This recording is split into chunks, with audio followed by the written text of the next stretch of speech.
Hello and welcome to the Dragons Are Real YouTube channel. As you know, on this YouTube channel I cover lots of virtual tabletops, and I've got a new one for you here today. It's the Runehammer VTT. Runehammer, for those that don't know, he's the author of the index card RPG, also known as ICRPG, and he has an online forum which I recommend anybody that's got an interest in RPGs check out. There's some great information on there, and he's also got a Discord channel. So he had this idea last year that he wanted his own virtual tabletop, but it wasn't to be complicated or hard to use. It was to be easy to be used. It was going to be lightweight, and it's going to have no instructions on how to use it. It should be that intuitive. So we commissioned it last year, and Glock and Krieber started on it, and it's now gone live. So to be able to access the Runehammer VTT as the GM, you need to be a Patreon for Runehammer, and his Patreon starts at just $1 per month. And for $1 per month you can have access to the VTT, and your players, they can play for free. So the URL is vtt.runehammer.online/vtt.join, and as you can see, the first person to click on the link logs in with their Patreon to join as the GM. So I will do this now.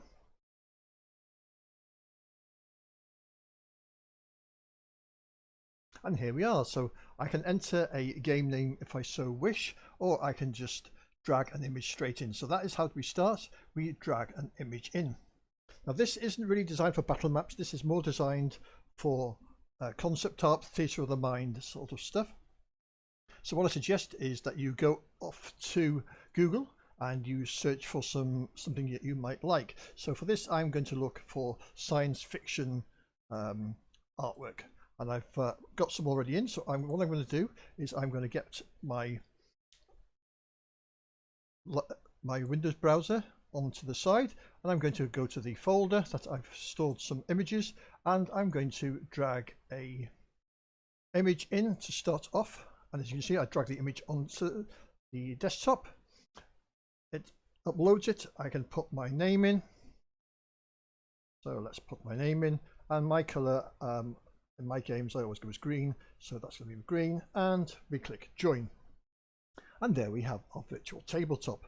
So we've got our canvas. If we want our friends to join, then we send them the link. The link is up the top here. Don't bother clicking on this link, because this link will no longer be here. So once the players join, their names will appear down the bottom here, and on the left hand side we've got some dice, some simple dice rolls. So if you want to roll a d20, you roll that and the dice appears, and you've got d12, d100, d8, d6, d4, and the new VDS for Viking Death Squad. The flames there means that you've maxed out your roll, and the dice numbers there will be the same color as the user. But let's say we want to grab some tokens, so all we do is any images then we now drag on will come on as tokens. So I've got some of Hank's tokens that he's designed for Altered State.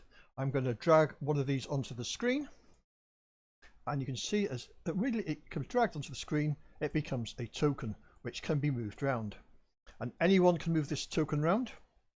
Let's drag another token on. So we've now got a couple of tokens on. So this is how we can interact with the scene.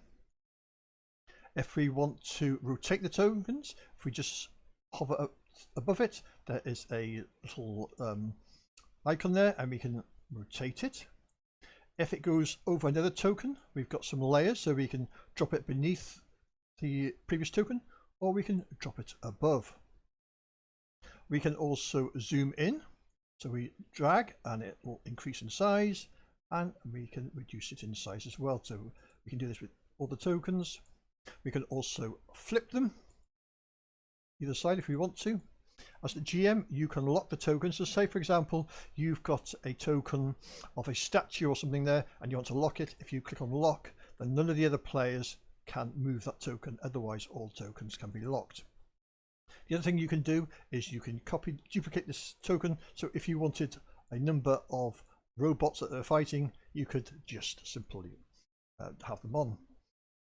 As you notice, there's no character sheet, so all that information is going to be stored offline. But one handy thing is that they have got labels, and if you see here at the bottom, there's the labels. So if I click on that, I can put a label. So if, for example, this is robot 1, I could put robot 1 on there to distinguish them. And if this one is robot 2, I could do the same. So I can distinguish them that way as well, so that if I'm keeping the stats offline. The other thing I can do with the text, the label, is if I wanted to, and I'm doing hit points, say this one's got 10 out of 10 hit points, I can put that below and it displays the hit points. And for this example, this one, say this one's taken some damage and this has got 5 of the 10 hit points left, then I can also do that. Now, if you've played ICRPG, you know that we have target numbers. So if you want to have a target number on the screen all the time, what you do is that you can grab a target PNG, which he supplies for you on his Discord, just drag that in. And basically this is a blank dice. And in ICRPG, the target number is the number, the difficulty or the DC that you would have in D20. And to get the number onto this, all you do is you click the label, put the hash in front of it and put the number, and this was going to center the number on the token. And then if you notice, the token is colored in the GM's color because the GM is green, so you can keep this number on screen. What you'll also notice is that with these numbers, they've got a plus and minus. So if I want to increase the target number, I can, or decrease the target number, I can click on these numbers, and you can see it alters the target number. So that's a nice way to alter the target number. The other thing you can do is if you're rolling a timer, and in ICRPG the timer is a D4. Say for example this person here is taking damage and he's got to make a death roll, so he rolls a D4 and that's the result. And then if I shift and drag this onto the desktop, that too should, there we go, come across on the desktop and in the color of the person that is it is. So that is now on the screen, and if I want to reduce it, I can just click on the minus and that will reduce it by 1.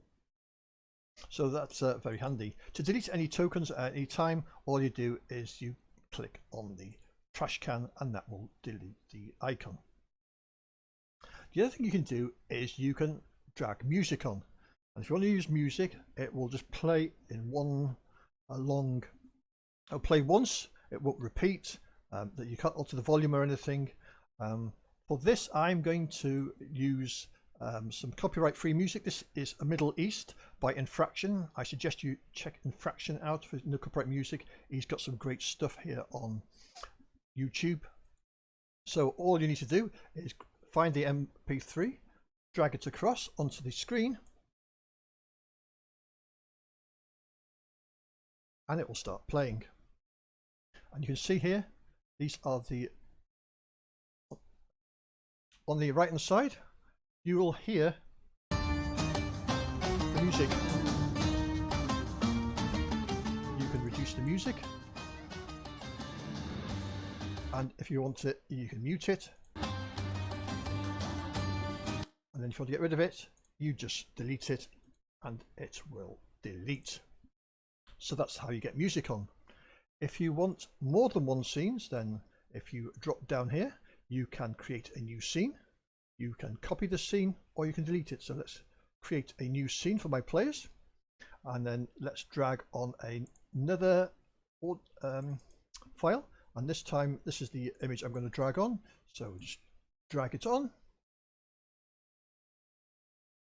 And there we go. And again, I can drag my players on. We can also clone a scene, so that if we wanted to have a scene cloned, we could clone a scene and that would copy the tokens across to it. And then that way, if I want to put another image on this time, let's have an overhead map this time. We'll drag this on if we're using the same characters. And this will load the scene.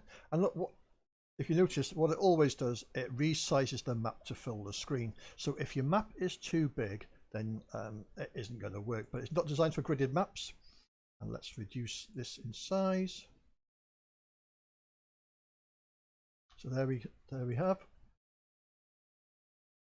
So let's say we don't want this one, and we don't want this one,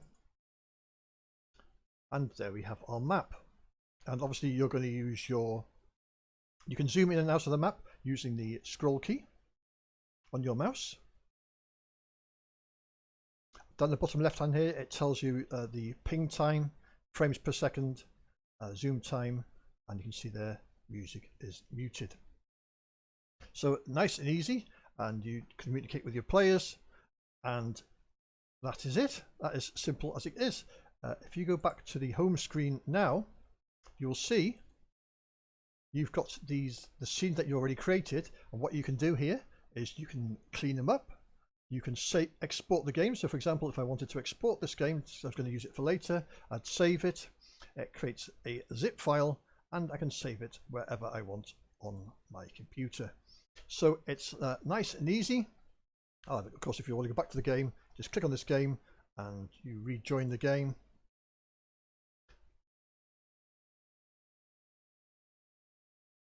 Let's rejoin the game. Oh, name's already in use, so let's pick another name here. Pick a different color to see it. So now you can see as I joined it as a separate person, we've got Peter and Simon. And now if you notice, if I do a dice roll now, this dice roll is going to be in a different color. And if I do my timer dice here and drag it on, you can see now there's the timer dice there. It seems to have dragged the number on, but not the dice, which is a bit weird. Let's see if I can try control. There we go. It's so there. That is the Runehammer VTT. Nice and simple. If you just want to get a game going and you want to just go on a scene and get it going, theatre of the mind. It is nice and simple. It's lightweight. Works from your browser. Nothing to download. And for $1 a month, you've got access to the GM. You can have your players join.